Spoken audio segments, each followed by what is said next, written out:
Hello everybody and welcome back to another episode on the Hermitcraft server. It's been a little bit of time since I last put out a video on here. The reason why, as I discussed in the last episode, is that I wanted to take a break, and a break it doesn't feel like I've had at all. I've been extremely busy with the Respawn Network server and I wanted to take a break just to give myself some time to kind of reflect on everything that we're doing on here and figure out what I want to do next. And I don't feel like I've had the time to do that at all. So as I start recording today, I don't actually know when I'm going to be putting this episode out. I wanted to give myself some time to try doing something a little bit different than I normally do. So we're going to head off in this direction. I'm going to talk about what it is I have planned or not planned, because what I want to do this episode is do something a little bit more spontaneous and unplanned, because what I tend to do with this game is have a list of all the different projects and things that I want to do here on the server, and I just tend to go through them one by one, you know, as the episodes come by.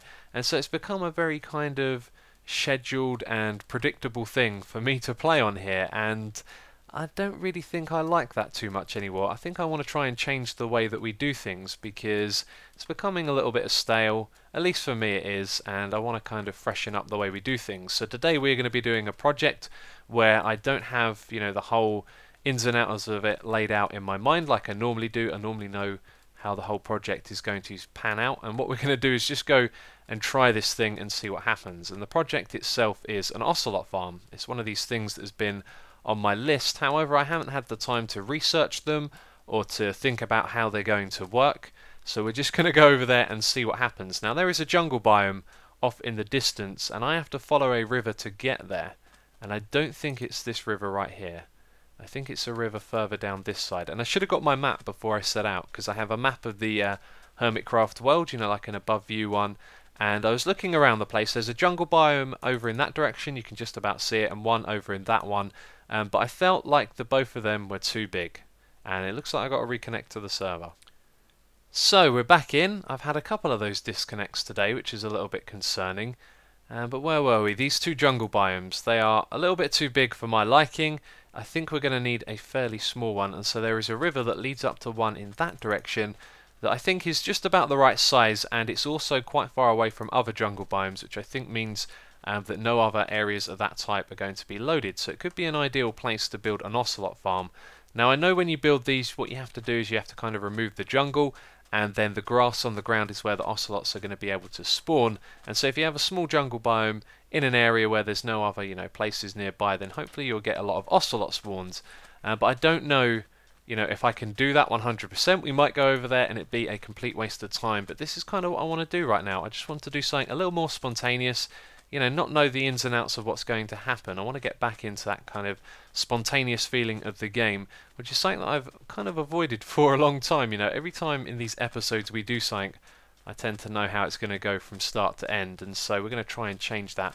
This might be, well, it might be our river. It looks like actually, no, that is a river. I thought it was a loading problem for a second there. Okay, so if we follow this river over here, it should lead up to a jungle biome, and I've probably got a fair bit of travelling ahead of myself now, so I'm going to stop babbling and we're going to get over to this jungle biome. I'm probably going to record before I start chopping it all down, and whoa, that is one heck of a drop right there.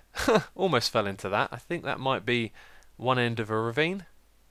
Yes, it is a kind of small curving ravine. That's interesting. There are lots of ravines on this seed, that is for sure. That's probably a little bit more of it, isn't it? So I brought with me an axe, some ladders for climbing trees, and a flint and steel, because I don't plan on chopping the whole thing down. I'll probably end up burning a lot of it after I get bored of chopping down trees. Yeah, so anyway, I am going to find that map and figure out where I am, and I'll be back with you when I arrive at our destination.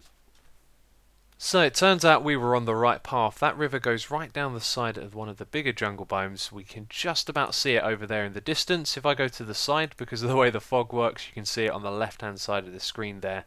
That might be a little bit of a problem for spawn rates, but I've just come to where what felt like the middle of this area. So if we pillar up, you should be able to see how big this is. It's not very big at all.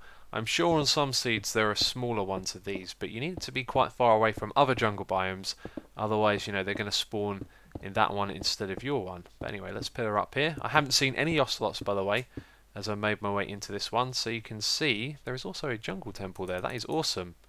Jungle temple, yes. I said the right thing. I had to double check there. Every time we talk about those, I get the wrong one. It looks like a little bit of stone down there. That might be some open caves or something. And then there's a couple of pools of water. This is actually going to be quite a bit of work now that I've come up here, which I don't mind. I think I'm just going to go and burn the entire thing down though, because yeah, chopping all of this down is going to be a pain, and then after that we might end up having to half slab some of this if we get some decent spawns, because we'll want to get all the ocelots into a centralized location. But that is getting a bit far ahead of ourselves at the moment, so I will get my flint and steel and I will get to work on burning all of this down. Man, burning down a forest is certainly hard work when you only have one flint and steel. What was I thinking? That's only like 64 uses, and I don't know, maybe that sounds like a fair amount, but you're going to go around and just bump, bump, bump. Oh, set myself on fire. And before you know it, you're going to be out of uses. So this is what's been done so far, basically one flint and steel's work, which is actually quite a lot compared to the size of this. I think we're only going to need 3 or 4 more in total, but I just had to head all the way back, and it's a little bit of a journey, not too much. But here's something that I've been thinking about. You know, now that we've got all of these wood blocks left behind, it's not so bad when they're close to the surface. You can go around like this, but we've got all the ones that are higher up to deal with as well. So it's going to take me some time to finish this, but it's actually quite enjoyable. Just watching the fire spread and take down all the different parts of the forest. So I think I'm going to enjoy this, and if you're enjoying it, it's not going to take as long. Well, it's taking its time, and there is a nice view from up here, but there is a lot of work to be done. These big trees, they are such a pain. I've just come down and taken up another one. No, I've just come up to take down another one. That's what I was supposed to say. And I've also gone through quite a few flint and steel. I think it's a really good idea to bring a stack of these each, because you can see we've gone through 8, so 9 so far in total. And there's a whole area of jungle over there that I've still yet to get to, and over on these sides as well. And it's all these little growthy bits that go down the side. They take quite some time too, because I know there's a lot of them and the fire doesn't always spread down to the edges of these rivers, so it's going to take me some time, but I am enjoying it. It's pretty cool doing this, and I haven't seen a single ocelot yet, which is starting to worry me a little bit, but it doesn't matter if we don't see any. I have some other ideas for what we can do about that, but as for now, I've just got to continue doing this clearing operation. Well, I gotta say, it's a lot of fun doing this, but it feels like this place gets bigger the further I get along with it, and I've been focusing on this area here. It's taken me quite some time going around clearing all of this out bit by bit, and then I turned around and saw this mess behind me. Look at that. It has spread far. In fact, I think I've been working my way over from that side and just kind of lost track of where I am, but there's, you know, a few bits left out on the side here, and the bit that takes the longest is coming around and retrieving all of this stuff up here. And I've been pillaring up and pillaring back down. I decided to to use my ender pearls to get up there, and it's pretty easy to do a good shot actually. I might be able to give you a good example of that. But this is all of the wood that we have. I think some of it despawned when I was collecting it because my inventory was getting full, and considering I decided not to chop everything down, that is a lot of wood that we've gotten from this so far, because it leaves so much of it behind. So anyway, let's try an ender pearl shot right here. So you want to get up close to it. You want to try and get this dead straight, so notice I'm looking up, I'm not looking to the side like that. And a good way of getting it straight is just to face directly forward and try and keep that going up. And then you just want to push it forward a little bit. That might be a touch too much, and then I think that wasn't enough. Look at me trying to be the pro. I did it first time last time, I assure you. Let's do that once more, maybe a bit more like that. That's probably... actually, that looks spot on. Yes, excellent. Okay, we're up the top. Got a nice view of the sunset, and now we can take down the rest of this tree. The sun is rising. There is a beautiful view from up here, and it's about to get that much nicer when these skeletons start burning. There they go. They've certainly been pesky because a creeper blew up my bed, and so I've had to work through the night, which is kind of annoying. But as you can see from up here, the job is done, and I think literally every single log has been cleared out. Now when I've been removing these trees, there's always like one floating block like the one that I've just come up to remove, but I do believe we now have everything. Those leaves are just spawning, there's no logs up there. and we are good to move on to the next stage, I guess. And I don't know what exactly that is going to be right now. The good news is I have seen some ocelots spawning. The bad news is hardly any. The whole time that I've been doing this, I think I must have seen about 10 maximum, and it was usually when I was travelling from one side to the other that I would see them in the middle area. So if we wander down to the desert temple, we might see something spawning behind us. Now at this point, we need to increase the spawn rates. We need to find a way to get these ocelots spawning in here, because we should be seeing something by now. And I think what we have to do is actually go around and get rid of other animals in the area, because there is a cap for the amount of, I think they're called friendly spawns. Is that right? Friendly spawns? I'm sure there's a correct term there, and I'm just not remembering it. But all of our little friendly animal critter friends, they come under their own mob cap, and there needs to be a lot of space for the ocelots to be able to spawn. So if we have a look around, there's things like chickens going around, there's some pigs and horses, and unfortunately I think what we have to do now is remove all of them, and then we might get some more ocelot spawns. It does not look good. This is all we have, just a couple of ocelots. Now I started out on this side over here, I covered a large area of the land, came back in and saw a group of ocelots, and I thought it was all going to be good. But now that I've gone round and done the side over there and off in that distance, well, it feels like maybe I've approached this the wrong way, because this is all we've got at the moment. 3 ocelots, so I was hoping to see a lot more than that around here. It's not like we've got, you know, a group over here and a group over there. That's literally all of them. So for the entire time that I've been doing this, I saw one group over on this side when I came back from doing this area, and then when I've done the rest I've seen a group over there again, and that's really not a lot, is it? And there's a couple of things I'm thinking here that I may have made a mistake about. Now I know that passive animal spawning, a long time ago, it used to work where you could literally put down grass in an area and they'd be spawning on it. Now if you had nothing else in the area, no other animals, they would spawn very frequently. So what they did is they nerfed that greatly. Now when I went over in this direction and killed some animals, then I came back and went back up there again, I think a bunch of new sheep had spawned, and I'm not 100% sure if it works like that. You see, when the world generates, it spawns in some new animals, but when you kill them, I think the chances of them respawning are very low. But when we have none in this entire area, because I've been clearing them all out, then maybe it's quite likely they can respawn, and if that's the case, then it might not be the ocelots inside this area that are going to spawn, but other things outside, which would mean you would need a perimeter. However, there is one other thing that we need to try before we do this. We need to go to the spawn chunks, because the spawn chunks are always loaded, and if there's any animals there, it might be affecting what we're doing over here. But just looking around, I can't see any other animals that are spawned nearby. It looks like we have done the right thing here. And if we go to the spawn chunks and that doesn't help, then I'm not sure what the next move would be to do. Although, here's another thing, and I'm derping around a little bit here. There was a pool of water somewhere. This is it, right here. This had a load of squid in it, about 10 squid at one point, and it made me realise that maybe the squid, they have like a respawn a respawn thing like the ocelots do, because you often see squid in lakes and stuff, and then you kill them, you leave, and you come back, and there they are again. And I think maybe their spawning mechanism works differently from other animals, if that makes sense. And we have a big ocean over the end here, which could be a problem. It might mean that you'd have to fill in all of this water so that squid wouldn't spawn in it, and then maybe the ocelots would be able to spawn. But I am running out of ideas. Anyway, we're going to head over to the spawn chunks. We're going to give that a try, make sure there's no animals over there, and then we'll head back and hopefully something will have changed. So here we are at the spawn chunks, and this place, well, it never changes. It's a little bit of a mess around here, and for the longest time I've actually wanted to tidy this up. I have hinted at the other hermits that we should do some sort of group project over here or tidy up the place, but now that I've come back again, I feel like maybe I should just take the initiative and do that, which is what I tend to do on a lot of community things. However, you know, there's a project that could be done here. We could make this iron foundry look a lot more pretty. We could tidy up all of the mess, the random chests and things around here, and do something cool in the spawn chunks. But as of right now, we actually just need to figure out where the spawn chunks are. There aren't many animals around here, so I've got a feeling what I'm going to do next isn't really going to make too much difference overall. I don't think these iron golems are interfering with anything or anything like that.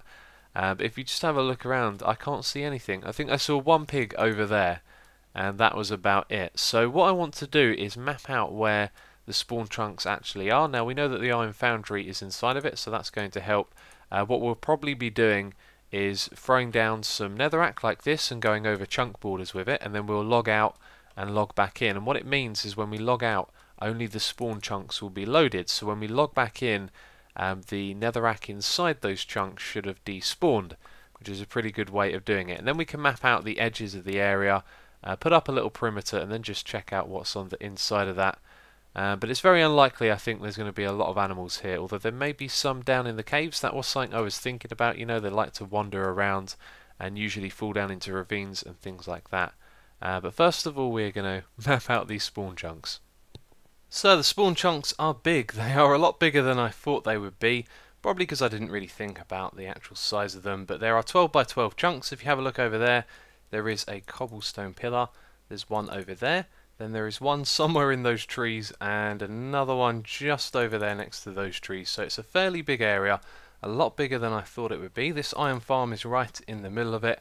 But I've gone around and killed all of the animals, and I think I found about 4 or 5 in total inside the spawn chunks, so it's probably going to make not much difference at all. And I also borrowed these redstone blocks over here just to make a quick x-ray machine with the ender pearls, and I had a look around. There are a lot of caves around here, however I couldn't see a single animal in any one of them, so I think that most of the animals have been cleared from this area, and I think when we're going to go back to the ocelot farm that we're not going to have much luck, but who knows, fingers crossed, we'll head back over there and maybe it would have made a difference. So I'm back, and guess what? No ocelots whatsoever, with the exception of this guy over here. In fact, I think one pack of ocelots spawned since I've been back over here, and that was after I reloaded the server, because I had a little chat with Panda about, that's Panda4994 by the way, from the ZipCrowd server. He is a Minecraft expert if ever there was one, and he was explaining to me one of the bugs in 1.7 stops chunks unloading correctly, which means that things like spawn rates for passive mobs is pretty much non-existent. So it's not a good time to build an ocelot farm, and we discussed, you know, what I was doing here, and it turns out that even in 1.8 an ocelot farm would be a lot of work and a pretty tricky thing to pull off, although we've done the basic work here now, so if ever I wanted to come back to something like this, I could definitely do it. Let's just avoid the witch over there.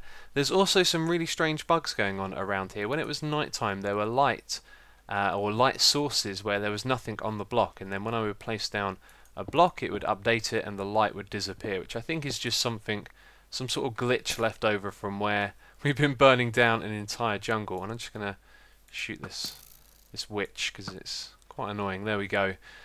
So it looks like we're going to have to knock this one on the head, and that's the kind of reason why I don't like doing things so spontaneously, but I've actually enjoyed this. It's been fun to come over here and burn down this jungle, and it could be useful in the future. But one thing we haven't done is go inside this jungle temple. It's got a couple of windows at the back. It's been sitting here the whole time, and I've been looking at it and thinking, I don't think I've ever actually explored one of these properly.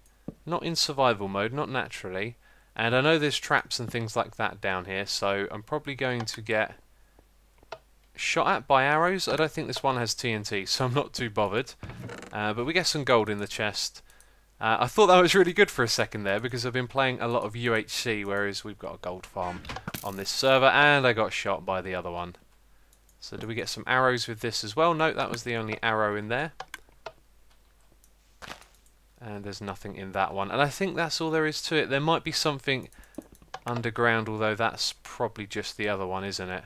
And I have no idea what these do. Oh, wait a minute. Pistons. Interesting. To think that actually these blocks are generated naturally. Your redstone, your dispensers, tripwire hooks, and even pistons. And I have no idea what it opened or closed, but I'm just going to dig my way through here now. Yeah, I have no idea what I'm doing. So I don't think this thing spawned correctly, because this does nothing. I'm not sure what on earth that is supposed to do. Or maybe I was supposed to activate the lever here as well, and then it would power that. Have I got a lever on me? Yes, I have. So we do that, and then so if you do them in the right order, it opens up that. Then you can drop down here. I see, and you can open the chest. This has a diamond, which is pretty cool. So all of that hard work we did outside, just for a measly diamond. So the sun is setting, or it has set. It's now night time, and you can see here are those weird light glitches. So if we just try and find the middle of one of these, somewhere around here seems to be the place. And then if I place enough blocks, it should just disappear. There you go, that one just disappeared, but a little strange bug there. Anyway, it's time to head back to the base. So we have arrived back at the wastelands now, and unfortunately this episode it didn't quite work out. I wanted to do something a little bit different, and I certainly had fun doing that, so I hope you enjoyed it as well. But that is going to be it for this episode, so as always, thank you very much for watching, and I will catch you next time.